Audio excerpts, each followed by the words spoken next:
Hello guys, welcome back to Vishesh classes.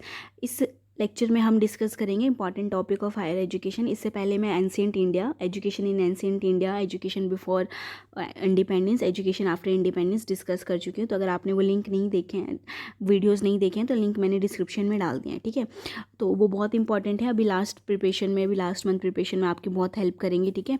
आज हम जो डिस्कस करेंगे कि एपेक्स लेवल बॉडीज़ जो हैं, रेगुलेटरी बॉडीज़ क्या हैं, रिसर्च काउंसिल क्या क्या हैं, कहाँ पे सिचुएटेड हैं, क्योंकि इन्हीं पे ही कॉमन क्वेश्चंस आए हुए हैं और मैंने एमसीक्यू भी डिस्कस किए हैं ताकि आपको पता लग जाए कि कैसे क्वेश्चंस फ्रेम हुए हैं, ठीक है। और अगर आपने अभी तक मेरे चैनल को सब्सक्राइब नहीं किया है तो do subscribe my channel and share with your friends and family. तो हम शुरू करते हैं। फर्स्ट आता है कि अपेक्स लेवल बॉडीज़। देखो, अपेक्स लेवल बॉडीज़ क्या हैं? जो रिस्पॉन्सिबल होती हैं recognition of courses, promotion of professional institutions and providing grants to different programmes and various awards, ठीक है। तो बेसिकली हमारे पास 8 एपेक्स लेवल बॉडीज़ हैं जो डिपार्टमेंट ऑफ हायर एजुकेशन पे आती हैं, जो रिस्पॉन्सिबल हैं हमारे हायर एजुकेशन के लिए इंडिया में, ठीक है। 2 मेन बॉडीज़ में डिवाइडेड है। फर्स्ट आती है रेगुलेटरी बॉडीज, सेकेंड आती है रिसर्च काउंसिल, ठीक है। हम पहले रेगुलेटरी बॉडीज़ को डिस्कस करेंगे। तो हमारे पास 3 तरह की रेगुलेटरी बॉडीज़ है। फर्स्ट आती है यूजीसी, ठीक है, यूनिवर्सिटी ग्रांट कमीशन। कई बार इनकी फुल फॉर्म भी पूछ लेते हैं, तो अच्छे से करना। उसके बाद आती है AICTE, all India council for technical education. उसके बाद आती है काउंसिल ऑफ आर्किटेक्चर, COA, ठीक है। नेक्स्ट हम डिस्कस करते हैं यूजीसी के बारे में। देखो, मैं सिर्फ ओवरव्यू आपको एक ओवरव्यू लेके चलेंगे ताकि आपको इंपॉर्टेंट पॉइंट भी कवर हो जाएं और आपका जो मेन पार्ट है आपको पता भी लग जाए, ठीक है। तो अगर आपको लगता है कि आप इसमें से भी कुछ इंपॉर्टेंट नोट कर सकते हो तो डू साथ साथ आप नोट करते चलें ताकि लास्ट में जो MCQs हैं आप खुद से सॉल्व करने की कोशिश करें, ठीक है। नेक्स्ट आता है कि जो यूजीसी है वो गवर्न करती है यूनिवर्सिटी इन इंडिया। एंड कब आई थी वो 28 एग्जिस्टेंस में कब आई थी? 28 दिसंबर 1953। पर वो एक स्टैट्यूटरी ऑर्गेनाइजेशन कब बनी थी? By an act of parliament. देखो, स्टैट्यूटरी ऑर्गेनाइजेशन होता है जो किसी लॉ से या फिर कुछ ऐसे, मतलब by the act of parliament कुछ वो बने हों, ठीक है। तो वो कब हुई था? 1956 में, ठीक है। वो 1956 में एस्टेब्लिश हो गई थी। तो जो मेन फंक्शन है यूजीसी का वो क्या है? Coordination, determination and maintenance of standards in universities. मतलब बेसिकली ये क्या बन करके चलता है कि यूनिवर्सिटीज़ के बीच में कितना कोऑर्डिनेशन है, उनका डिटर्मिनेशन कैसे, और मेंटेनेंस, जो स्टैंडर्ड होना चाहिए यूनिवर्सिटी का, क्या वो मेंटेन कर रहे हैं कि नहीं कर रहे हैं, ठीक है। Also डिस्पर्सेस fund with in university education system, और वो फंड्स भी प्रोवाइड करते हैं यूनिवर्सिटी एजुकेशन सिस्टम में, ठीक है। Only act as recommendatory body since it does not have any power to establish और रिकॉग्नाइज। ये सिर्फ एक रिकमेंडेटरी बॉडी है, पर ये इसके पास ये पावर नहीं है कि वो एक यूनिवर्सिटी एस्टेब्लिश भी कर सकता है और उसको रिकॉग्नाइज भी कर सकता है, ठीक है। यूजीसी में बेसिकली क्या होता है? चेयरमैन होते हैं, वाइस चेयरमैन होते हैं और 10 अदर मेंबर्स होते हैं जो सेंट्रल गवर्नमेंट ही क्या करती है? अपॉइंट करती है, ठीक है। उसके बाद जो इम्प्लीमेंट है, इनके वेरियस स्कीम भी इम्प्लीमेंट है जो हायर एजुकेशन को इम्प्रूव करने में हेल्प करती हैं, जैसे कि यूपीई, सीपीई, ठीक है। नेक्स्ट आता है हमारी जो यूनिवर्सिटीज़ हैं। अब आता है, मैंने यहाँ पे डिफरेंस के उसमें रखा है ताकि आपको समझ में आए। डिफरेंस भी नहीं है, मतलब यहाँ पे ऐसे रखा है कि आपको एक ही उस पर ओवरव्यू मिल जाए। तो सेंट्रल यूनिवर्सिटीज़ जो हैं वो क्या है? Establish by an act of parliament and are under the direct purview of department of higher education under the ministry. मतलब हम बोल सकते हैं कि अंडर MHRD के अंदर आती हैं, जो एक्ट ऑफ पार्लियामेंट के अंदर मतलब एस्टेब्लिश हुई हैं। अभी जो करंटली हमारे पास क्या है? 50 यूनिवर्सिटीज़ हैं under the purview of MHRD। IGNOU new Delhi fund direct MHRD fund करता है, और जिसका विजिटर होता है, ये भी पूछा गया था कि who is the visitor of the generally who is the visitor of the central university. तो जो प्रेसिडेंट होते हैं इंडिया के, वही उसके क्या होते हैं? विजिटर होते हैं, ठीक है। तो फीचर्स क्या है? मतलब ये और भी चीज़ें देखते हैं विजिटर होने के साथ साथ कि एडमिनिस्ट्रेशन कैसे काम कर रहा है, सब कैसे काम कर रहा है। तो प्रेसिडेंट ऑफ इंडिया का ये भी काम है इसमें, ठीक है। तो इसके फीचर्स क्या हैं? कि ये अपना खुद का एडमिशन प्रोसेस बना सकते हैं, अपना खुद का सिलेबस डिसाइड कर सकते हैं, खुद एग्जाम्स ले सकते हैं और डिग्री भी दे सकते हैं स्टूडेंट्स को, ठीक है। फिर आता है स्टेट यूनिवर्सिटी। स्टेट यूनिवर्सिटी होती है कि जो एक बाय स्टेट एक्ट और प्रोविंशियल एक्ट से बनी हो, उसको हम स्टेट यूनिवर्सिटी बोलते हैं। स्टेट यूनिवर्सिटीज़ इतनी ज़्यादा हैं, मतलब कि ऑलमोस्ट मतलब जो हाफ ऑफ द यूनिवर्सिटीज़ हैं वो हम स्टेट यूनिवर्सिटी का लगा सकते हैं। और जो 84% एनरोलमेंट है हमारा टोटल जितना भी एजुकेशन में होता है वो स्टेट यूनिवर्सिटीज़ में ही है, ठीक है। और इनका विजिटर कौन होता है? गवर्नर ऑफ द स्टेट, ठीक है। जो गवर्नर ऑफ द स्टेट होगा वही हमारा स्टेट यूनिवर्सिटी का क्या होगा? विजिटर, ठीक है। उसमें प्रेसिडेंट थे, इसमें गवर्नर ऑफ स्टेट। तो ये भी अपना खुद का एडमिशन प्रोसेस कंडक्ट कर सकते हैं, अपना डिसाइड कर सकते हैं सिलेबस, खुद का एग्ज़ाम भी दे सकते हैं और डिग्री भी दे सकते हैं स्टूडेंट्स को, ठीक है। नेक्स्ट आता है प्राइवेट और डीम टू बी। ये भी हम ऐसे ही है कि ये डीम टू का है और ये प्राइवेट का है, ठीक है। प्राइवेट यूनिवर्सिटी भी UGC अप्रूव्ड इंस्टीट्यूट्स होते हैं, पर वो do not run on central, पर वो सेंट्रल और स्टेट के फंड पे नहीं चलते। वो डिग्री दे सकते हैं पर वो अपना ऑफ कैंपस कोई कॉलेज या एफिलिएट नहीं कर सकते किसी इंस्टीट्यूट और कॉलेज को, ठीक है। वो कब कर सकते हैं, ऑफ कैंपस सेंटर बना सकते हैं कंसर्न स्टेट में, जिस स्टेट में वो प्राइवेट यूनिवर्सिटी है, अगर वो 5 साल से ऊपर है यूनिवर्सिटी, और अगर उसको यूजीसी की परमिशन मिलती है तब, ठीक है। वैसे तो वो बोल रहे हैं कि वो क्या करते हैं कि सेंट्रल और स्टेट फंड पे नहीं रहते और ना वो अपनी डिग्री दे सकते हैं, पर वो कोई किसी कॉलेज को एफिलिएट नहीं कर सकते, पर वो एस्टेब्लिश कर सकते हैं ऑफ कैंपस सेंटर अपना, ठीक है, उसी स्टेट में, अगर वो उसकी यूनिवर्सिटी की 5 साल से ज़्यादा डेट हो गई है, मतलब वो शुरू हो चुकी थी, और क्या कहते हैं कि जो यूजीसी ने उसको अप्रूवल दे दिया हो, ठीक है। Unlike state and central university which है, जैसे वहाँ पे चांसलर का हेड होता है, तो यहाँ पे प्राइवेट यूनिवर्सिटीज़ हमेशा कौन हेड करता है, प्रेजिडेंट और चेयरपर्सन, ठीक है। तो द फर्स्ट प्राइवेट यूनिवर्सिटी वो सेटअप, जो फर्स्ट प्राइवेट यूनिवर्सिटी थी वो 1995 में सेटअप हुई थी, जो थी Sikkim Manipal university of health, medical and technological science, ठीक है। नेक्स्ट आता है डीम टू बी यूनिवर्सिटी। देखो ये क्या होती है, हाई परफॉर्मिंग इंस्टीट्यूट मानी जाती है, जो central under section 3 of UGC act 1956 के अंडर बनी थी, ठीक है। इसको हम क्या बोल सकते हैं, can be approved only by an executive, मतलब अगर यूजीसी ने रिकमेंडेशन दे दी है तभी अप्रूव की जाती है। बस ये सभी पावर इंजॉय करती है यूनिवर्सिटी की, बट ये इनके पास कोई ऐसा राइट नहीं है कि वो एफिलिएट कर सकें कॉलेज को, ठीक है। तो IIC Bangalore and Indian agriculture institute हैं, वो 2 इंस्टीट्यूट थे जिनको डीम स्टेटस मिला था, और अभी एक प्राइवेट इंस्टीट्यूट था जो Manipal academy of higher education है, उसको भी डीम यूनिवर्सिटी कन्वर्ट कर दिया था 1976 में, और बिट्स प्लानिंग को भी कर दिया है अब, ठीक है, वो भी पहले हो चुका है।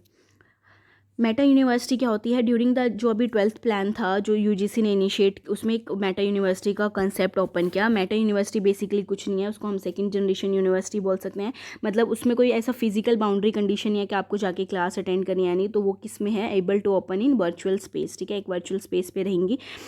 इनोवेशन और फ्लेक्सिबिलिटी का पूरा फ़ायदा लिया है इन्होंने, ठीक है। और जो यूनिवर्सिटी ऑफ दिल्ली और जो जामिया इस्लामिया है, वो फर्स्ट 2 यूनिवर्सिटीज़ हैं इंडिया की जिन्होंने ये कंसेप्ट अडॉप्ट किया है, ठीक है। नेक्स्ट आता है, ये यूजीसी का ही सारा चल रहा है, क्लस्टर इनोवेशन सेंटर, ये 2011 में हुआ था, और ये इंट्रोड्यूस इनोवेशन है, मतलब जिसमें हम क्रेडिट बेस्ड कोर्सेज को फर्स्ट टाइम ला रहे थे इंडिया में, ठीक है, क्लस्टर इनोवेशन सेंटर। नेक्स्ट आता है, देखो बहुत कम पूछा जाता है, कई बार यही पूछता है कि क्रेडिट को बेस्ड कोर्सेज को फर्स्ट टाइम कौन लाया था इंडिया में, तो आपको दे देंगे कि क्लस्टर इनोवेशन सेंटर, IUC, या मतलब कुछ भी एग्जांपल, तो इस वजह से आपको सिर्फ पता होना चाहिए कि ये करता क्या है, ठीक है। नेक्स्ट आता है कि जो अदर हाई लेवल इंस्टीट्यूशंस है, फर्स्ट आता है इंटर यूनिवर्सिटी सेंटर्स, तो जो UGC है उसने इस्टेब्लिश किए हैं ICU, मतलब IUC, उसमें ही यूनिवर्सिटी सिस्टम में ही क्या किस ऑब्जेक्टिव के साथ, कि एक कॉमन एडवांस और सेंट्रलाइज फैसिलिटी मिल सके, सर्विसेज मिल सकें यूनिवर्सिटी के, ताकि वो मतलब हर एक फील्ड में मतलब एक्सपर्टाइज करें, मतलब टीचर्स के लिए भी सही हो, रिसर्चर्स के लिए भी सही हो। तो एट प्रेजेंट हमारे पास क्या है, 7 IUCs हैं, इंटर यूनिवर्सिटीज़ सेंटर, ठीक है। नेक्स्ट आता है एसोसिएशन ऑफ इंडियन यूनिवर्सिटी, ये बहुत इंपॉर्टेंट है, इसमें बहुत बार पूछे भी गए हैं। ये एक फोरम है जहाँ पे जो एडमिनिस्ट्रेटर और एकेडमिशियंस हैं मेंबर ऑफ यूनिवर्सिटीज़ के, मतलब मेंबर यूनिवर्सिटी के, वो अपने व्यू एक्सचेंज करते हैं और डिस्कस करते हैं, कोई कॉमन कंसर्न का मेथड है, मतलब मैटर है। तो सपोज़ कि अभी ये है कि बच्चे क्लास नहीं लगा रहे हैं, जैसे अभी यही कोरोना करके मान लो कि कुछ है कि कंसर्न है उनका कि कैसे करें हम, कैसे, तो मतलब एसोसिएशन ऑफ इंडियन यूनिवर्सिटीज़ के जितने भी मेंबर्स होंगे तो वो साथ में बैठेंगे, डिस्कस करेंगे, देखेंगे कि हम क्या कर सकते हैं, कब एग्ज़ाम ले सकते हैं, कैसे ले सकते हैं, तो ये सब चीज़ें हैं, ठीक है। आइडिया ये कब ओरिजिनेटेड हुआ था, वाइस चांसलर कॉन्फ्रेंस के उसमें हुआ था शिमला में 1924 में, जो लॉर्ड रीडिंग ने कन्वर्ट की थी, ठीक है, पर इसका प्रेजेंट नेम मिला 1973 में, ठीक है। ये मेंबर्स कौन कौन से मेंबर हो सकते हैं, इसमें कोई भी ट्रेडिशनल यूनिवर्सिटी हो सकती है, कोई भी ओपन यूनिवर्सिटी, कोई भी प्रोफेशनल, कोई भी इंस्टीट्यूट हो सकता है नेशनल इंपॉर्टेंस का। ये इंस्टीट्यूशन ऑफ नेशनल इंपॉर्टेंस मैं अभी आपको नेक्स्ट में बताऊंगी, तो आपको समझ में आएगा कि कौन से होते हैं, और डीम टू यूनिवर्सिटीज़ हो सकती हैं, ठीक है। इसके पास ये भी प्रोविज़न होता है कि ये जो यूनिवर्सिटी जो नेबरिंग कंट्रीज़ हैं उनको भी अपना मतलब ग्रांट कर सकते हैं कि वो भी मेंबरशिप ले सकते हैं, ठीक है, मतलब वो भी एक मेंबर पार्ट हो सकते हैं इसका। और ये बहुत सारी पब्लिकेशन भी लेके आता है, जैसे university handbook, research paper and weekly journal title, मतलब एक जो वीकली जर्नल आता है टाइटल वीकली आता है आपका यूनिवर्सिटी न्यूज़, ठीक है। नेक्स्ट आता है इंस्टीट्यूट्स ऑफ नेशनल इंपॉर्टेंस। आपको नाम से ही पता लग रहा हो कि जो नेशनली इतने मतलब ये स्पेशल स्टेटस इंजॉय करते हैं। INI receive some special recognition and funding from government of India. जैसे ये कैटेगरीज हैं, आपको कैटेगरीज के जब मैं नाम बताऊंगी तो पता ही लग जाएगा। Indian institute of science education and research जो 7 है, ऑल इंडिया मतलब एम्स जो 7 है, IITs 23 हैं, IIMs 20 हैं, NIPR जो फार्मेटिकल के लिए होता है 7, S school of planning and architecture 3 है, Indian institute of engineering and technology first 1 है, और नेशनल इंस्टीट्यूट ऑफ डिज़ाइन 1। ठीक है, मतलब ये इनके काउंट है कि वो अभी प्रेजेंटली कितने हैं, पर ये सारे किस में आते हैं, इंस्टीट्यूट ऑफ नेशनल इंपॉर्टेंस में। ठीक है, नेक्स्ट आता है इंस्टीट्यूट्स ऑफ एमिनेंस IOE। तो IO स्कीम्स है वो अंडर गवर्नमेंट आती है to project Indian institutes to get global recognition as India is lacking behind in international ranking. देखो IOE मतलब गवर्नमेंट ने ये इसलिए की थी क्योंकि देखो ताकि जो इंडिया की यूनिवर्सिटीज़ हैं, इंडिया के इंस्टीट्यूट्स हैं, उनको भी कुछ ग्लोबल रिकॉग्निशन मिले, बाहर से बच्चे यहाँ भी पढ़ने आए, क्योंकि इंडिया जो था वो बहुत लैक कर रहा था इंटरनेशनल रैंकिंग में। ठीक है, रैंकिंग में। तो सिलेक्टेड इंस्टीट्यूट जो सिलेक्ट होते हैं इसमें कि वो जो रैंकिंग के लिए जाएंगे या कुछ है, तो उनको कंप्लीट एकेडमिक और एडमिनिस्ट्रेटिव ऑटोनॉमी मिलती है। जो रैंकिंग ऑफ इंस्टीट्यूशन है वो UGC करती है as per the recommendation of QS 2020 world ranking. ठीक है, जो टॉप 3 डिक्लेयर आए हैं पब्लिक सेक्टर से वो कौन कौन से हैं, IIT बॉम्बे, IIT दिल्ली और IIC बेंगलोर। ठीक है, ये तो इसका बेसिकली ऑब्जेक्टिव क्या है कि एक्सीलेंस और इनोवेशंस हो, स्पेशलाइजेशन हो किसी चीज़ में, ग्लोबल रेटिंग अच्छी और क्वालिटी टीचिंग एंड रिसर्च। ठीक है, नेक्स्ट आता है AICTE। In 1987 AICTE was set up through the formation of AICTE had been started. मतलब 1987 में वो उसका फॉर्मेशन हुआ है, पर ये इसका बेसिकली वो स्टार्ट हो गया था फॉर्मेशन होना 1945 में। उससे पहले भी इसके बारे में पहले भी दिया है।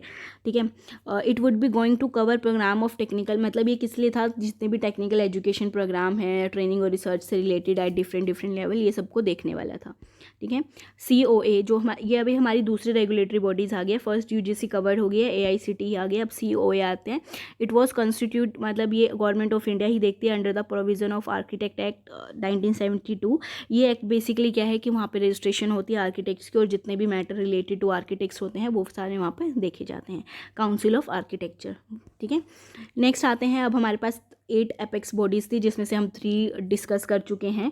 ठीक है, नेक्स्ट हमारे पास आते हैं 5 रिसर्च काउंसिल हैं जो हमारे पास। फर्स्ट आता है Indian council of social science research, ICSSR, new Delhi में है ये। ठीक है, ये ज़रूर देखना कि कहाँ पे सिचुएटेड करता है, क्योंकि कई बार ये भी क्वेश्चन पूछा जाता है। तो जो ICSSR है वो इस्टेब्लिश हुआ था ईयर 1969 में बाय गवर्नमेंट ऑफ इंडिया। तो जितनी भी सोशल रिसर्च साइंसेज में रिसर्च है वो प्रमोट हो सके। ठीक है, ये क्या प्रोवाइड करता है, grant for project, fellowship, international collaboration, capacity building, survey, publication, सब मतलब सब चीज़ों में यह क्या करता है, प्रमोट करता है इंडिया को। ठीक है, मतलब सोशल साइंस के फील्ड में। डॉक्यूमेंटेशन सेंटर है मतलब ISSR का, जो national science social science documentation centre भी बोलते हैं। वो लाइब्रेरी और इन्फॉर्मेशन सपोर्ट सर्विसेज प्रोवाइड करता है रिसर्चर को सोशल साइंस में ही। ठीक है, इसने डेवलप भी किया है data service to serve as a national data service for promoting, मतलब ताकि इसने एक ऐसी डाटा सर्विस का भी मतलब डेवलप की है जिसमें क्या हो कि ऐसा इन्वायरमेंट हो रिसर्च का जिसमें शेयरिंग और रीयूज़ ऑफ डाटा से भी बहुत हमारी कम्युनिटी को बहुत हेल्प हो। ठीक है, तो बेसिकली सोशल साइंस के रिसर्च से ही रिलेटेड है। नेक्स्ट आता है Indian council of philosophical research, ICPR, new Delhi. ठीक है, ये न्यू दिल्ली में है। तो जितने भी प्रोग्रेस हैं उनको रिव्यू करने के लिए फिलोसफी के वे में time to time to sponsor, और मतलब जितने भी फिलोसफी के प्रोजेक्ट हैं उनको स्पॉन्सर और असिस्ट करना, फाइनेंशियल सपोर्ट देना इंस्टीट्यूशन और ऑर्गेनाइजेशन को जो रिसर्च कराते हैं फिलोसफी में, टेक्निकल असिस्टेंस और गाइडेंस देना जो भी फिलोसफी से रिलेटेड है बाय इंडिविजुअल या फिर इंस्टीट्यूशन, या फिर उनको सपोर्ट करना। तो मतलब ये बेसिकली जितना भी फिलोसफिकल रिसर्च के उसमें हेल्प कर सकता है वो ये करता है। ठीक है, ICPR, न्यू दिल्ली।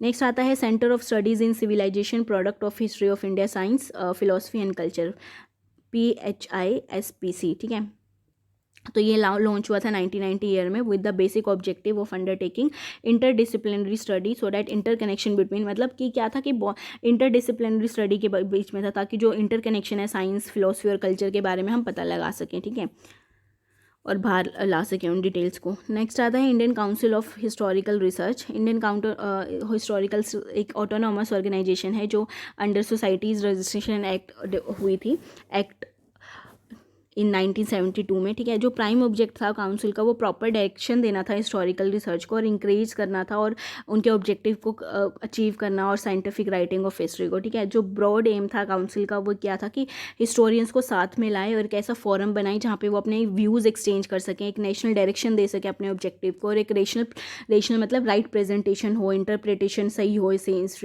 हिस्ट्री की और उन हिस्टोरिकल रिसर्च को स्पॉन्सर करना ताकि उनको और भी मतलब साहस मिले या फिर हम बोल सकते हैं मोटिवेशन मिले ताकि वो करें, आगे भी रिसर्च करें, ठीक है। नेक्स्ट आता है national council of rural institutes NCRI Hyderabad में है। जो इसका मेन ऑब्जेक्टिव था वो रूरल हायर एजुकेशन को प्रमोट करना था on the line of Mahatma Gandhi's vision, ठीक है। कई बार इसको Mahatma Gandhi national council of rural institutes भी बोला जाता है और ये हैदराबाद में है। So as to take up the challenges of micro planning for, मतलब अगर रूरल एरियाज में जो भी ट्रांसफॉर्मेशन आ रहे हैं उसके चैलेंज को ये ओपन मतलब टेकअप कर सके थ्रू द जो भी हमारे नेशनल पॉलिसी ऑफ एजुकेशन में लिखे हुए हैं, ठीक है। नेक्स्ट आता है accreditation in higher education. Higher education sector ensure करता है कि जो आपकी क्वालिटी है एजुकेशनल प्रोसेस की वो सही से हो। तो इन एक्रीडिटेशन एजेंसीज़ के हिसाब से वो हमारी अभी एपेक्स बॉडीज़ ख़त्म हो चुकी हैं, अब हमारे पास है एक्रीडिटेशन इन हायर एजुकेशन।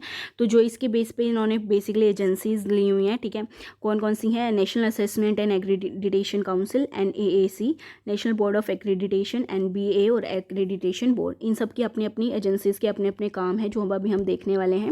तो national assistant and accreditation council का क्या काम है? ये एक ऑटोनॉमस बॉडी है और नॉन स्टैट्यूटरी बॉडी है जो 1994 में UGC ने की थी to access and accredited institution for higher learning, मतलब उनको पहचानना, उनको एक्सेस मतलब उनको देना जो इंस्टीट्यूट मतलब हायर लर्निंग यूनिवर्सिटीज़ और कॉलेज और अपने मतलब उनका है, ठीक है।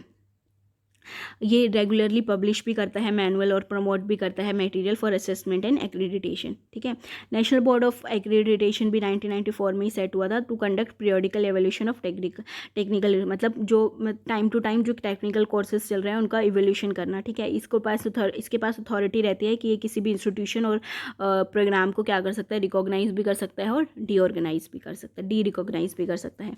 नेक्स्ट आता है accreditation board. AB Indian council of agriculture research ने सेटअप किया था 1996 में विद द मैंडेट टू एक्रीडिट जो एग्रीकल्चर इंस्टीट्यूशन है उनके लिए, ठीक है। Accreditation done by AB journey, मतलब जो AB के द्वारा एक्रीडिटेशन होता है वो नॉर्मली 5 से 10 साल का होता है और एक इट्स लाइक फंडिंग करते हैं वो ईयर वाइज इन इंस्टीट्यूशन की जो भी एक्रीडिटेड हुए हैं, मतलब जो भी पहचाने गए हैं जिनको एक्सेस मिला है, ठीक है।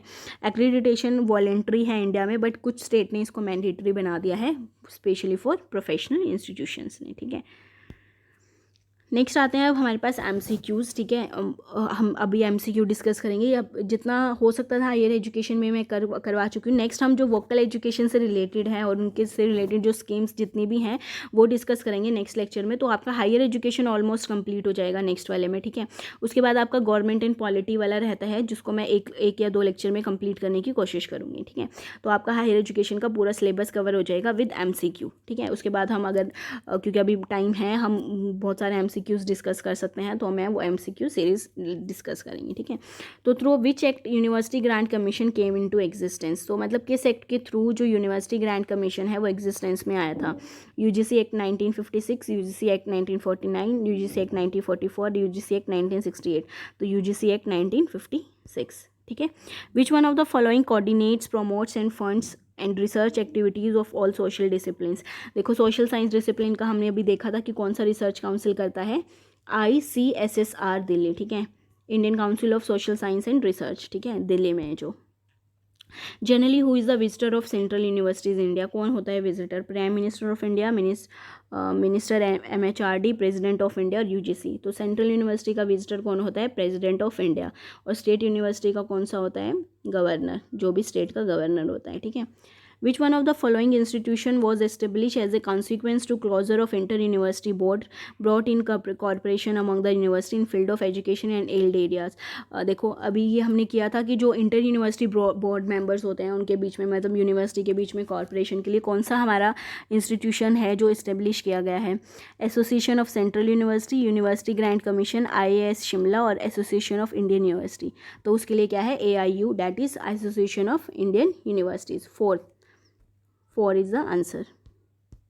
Next, the present form of inter university board that was previously establish for corporation and coordination among university. फिर से आ गया कि कॉर्पोरेशन और कोऑर्डिनेशन अमंग यूनिवर्सिटीज़, तो वो कौन सा कराता है? जहाँ देखो जहाँ पे भी आ गया अमंग यूनिवर्सिटीज़, कॉर्पोरेशन और कोऑर्डिनेशन, वो कौन सा होता है? AIU, इंटर यूनिवर्सिटी बोर्ड है ना, क्योंकि ठीक है। नेक्स्ट आता है which of the following represent the main function of UGC. UGC के कौन कौन से हैं इसमें main functions? Recognition of institution, maintenance of quality and standards, appointment of vice chancellor, giving grant to institution, making state government responsible for educational development. तो correct answer choose करो, first second and third, first third and fourth, first second and fourth, first third and fourth. तो देखो recognition of institutions,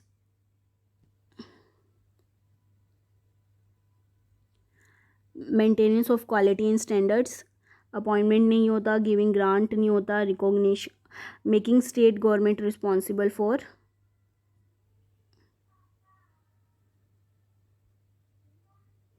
grant देते हैं ये institutions को। ये नहीं होता कि स्टेट गवर्नमेंट को एजुकेशनल डेवलपमेंट के लिए करे, ना तो ये होता। Maintenance of quality and standard ये होता है, और रिकॉग्निशन ऑफ इंस्टीट्यूट। तो फर्स्ट सेकेंड एंड फोर्थ, तो थर्ड इज द आंसर, ठीक है। Next, the main function of faculty recharge scheme of UGC was to, जो मेन एम था फैकल्टी रिचार्ज स्कीम का यूजीसी का, वो क्या था? Address the shortage of faculty in higher education institution, upgrade the teaching skill of faculty, और upgrade the research infrastructure, और strengthen the academia industry linkage. तो ये क्या है? Upgrade the teaching skills of faculty, ये इसका मेन इशू था, ठीक है, मेन फोकस था, sorry. Identify the scheme which aims to encourage social science research in policy. देखो social science in research in policy, relevant areas to provide vital inputs in policy formation, implementation and evaluation.